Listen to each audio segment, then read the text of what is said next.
آپ میں سے کسی نے کوئی بات کرنی ہو، کوئی سوال ہو؟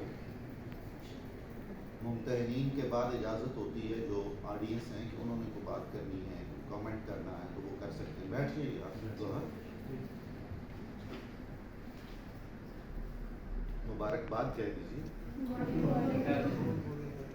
گوہر صاحب نے بہت اچھا کام کیا ہے اپنے استاد رحمات کی سرپرستی میں.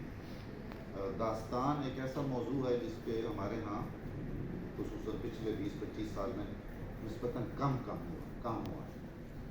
پوری دنیا میں اس پر توجہ دی جا رہی ہے، اور یہاں پاکستان میں چند یونیورسٹیوں میں داستان امیر حمزہ کا ایک کورس ہے، شاہ نامے کی کہانیوں کا ایک کورس ہے، جلال الدین رومی کی کہانیوں کا ایک کورس ہے، اور کہانیوں کی جو جرنی ہے جو ٹریول کرتی ہیں وہ مختلف علاقوں سے مختلف زبانوں میں، وہ ایک الگ پورا موضوع.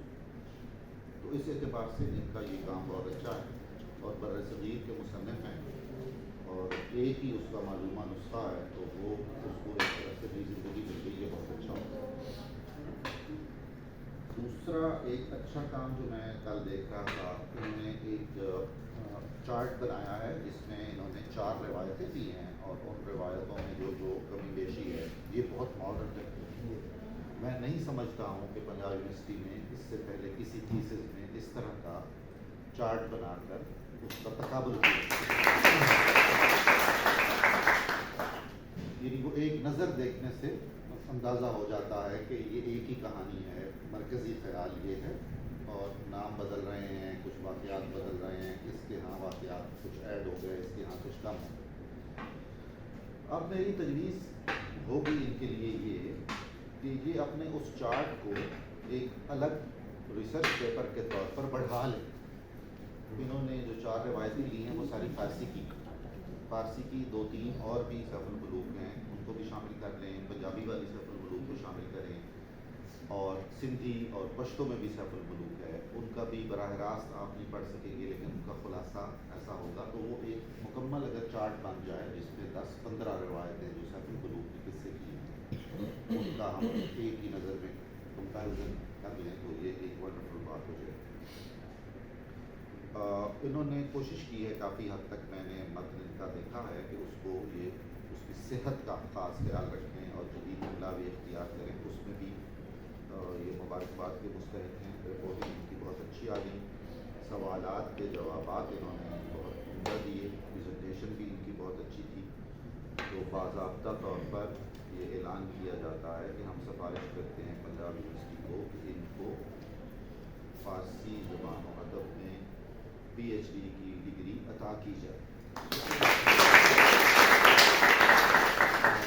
اس کے بعد شعیب صاحب نے جو ذکر کیا تھا کہ آج کے بعد یہ ڈاکٹر کہلوانے کے لکھنے کے لکھوانے کے مستحق ہو جائیں گے، اور اس کے ساتھ اگر کچھ مفادات جڑے ہوئے ہیں، انہوں نے تو اخروی فوائد بھی کہہ دیے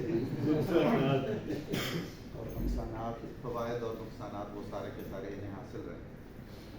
اور اس سلسلے میں مجھے آخری بات یہ کرنی ہے کہ ہر اچھا جو طالب علم ہوتا ہے PhD کی ڈگری ملنے کے بعد اس کو یہ سند مل جاتی ہے کہ اب ہم توقع رکھتے ہیں کہ یہ اچھا کام کر سکتے ہیں. تو PhD کا مقالہ یا PhD کی سند آپ کے علمی سفر کی منزل نہیں ہونی چاہیے، ایک نمایاں سنگ میل ہونا چاہیے. اور مجھے گوہر سے یہ توقع ہے کہ وہ یہ سلسلہ جاری رکھیں گے اور کام بھی کریں گے. اور آپ سب کا شکریہ، اور گوہر صاحب کو، ان کے بھائی صاحب کو، ان کے دوستوں کو، ان کے اہل خانہ کو بہت مبارک.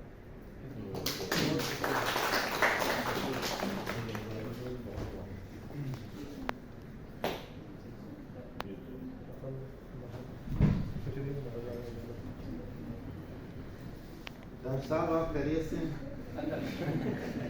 یہ 2 بھائی ہیں، دونوں ہی ڈاکٹر ہیں، ایک میڈیکل ڈاکٹر ہے اور ایک یہ ڈنگر ڈاکٹر ہے.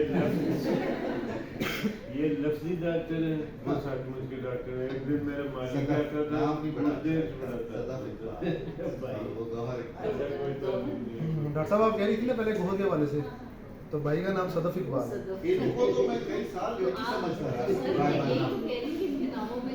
یہ مجھے کیا ہے صدف سلام کہتا ہے، اچھا میں تو بھول جاتا ہے. یہ شاید کہنا چاہتا ہے کہ صدف سلام کہتی ہے. ان کے والد صاحب جس سے لطیف زیادہ رکھتے ہیں اس وجہ سے آپ کے نام